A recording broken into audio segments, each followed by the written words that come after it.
In your campaign, you mentioned that as sheriff, you will work with law enforcement to reduce gun violence through a cooperation of differing law agencies. What would that cooperation consist of, and how will it help reduce gun violence with or without legislation?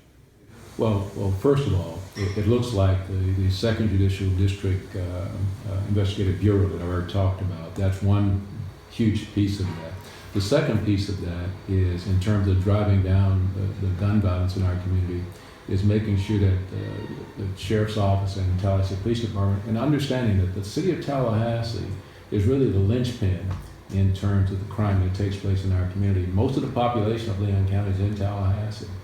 So we have to make sure, first and foremost, that the policies and procedures and the way that we interact in Tallahassee with the Tallahassee Police Department are consistent with making sure we're focused on the right kinds of crime, the right people who are committing crimes in our community.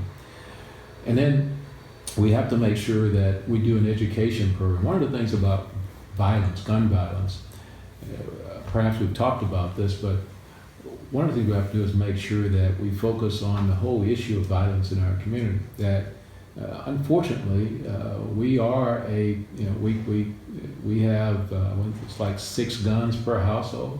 More guns than people. More guns than people in a house. Yeah, it's only 2.1 people per person, but about 6 guns.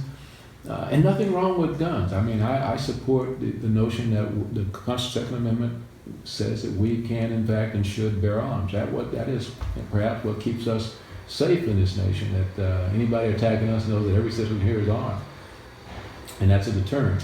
But at the same time, we have to educate our young people about guns. We have to educate them about violence. We have to get young people in our schools. There should be some courses in school that deals with conflict resolution. How do we resolve conflicts? That we don't resolve conflicts by fists.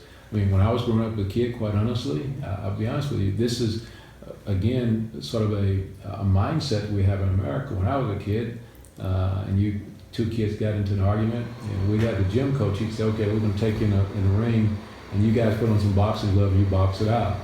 That, generationally, that was something that was accepted. Mm-hmm. I'm sure that's not accepted today. But we have to make sure that we continue to drive home the point to our youth that there are non-violent ways of resolving conflict.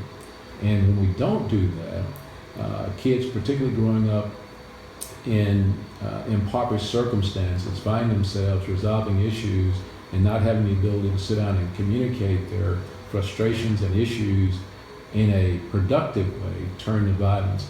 And those then segue, particularly if you've got those number of guns in a home, they then segue to persons getting guns and using guns and resolving issues with violence. So we have to work again on this at several levels. Socially, we have to work on it.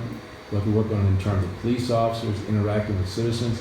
And I can't emphasize enough to you how important it is that our police officers build relationships with the people of our community.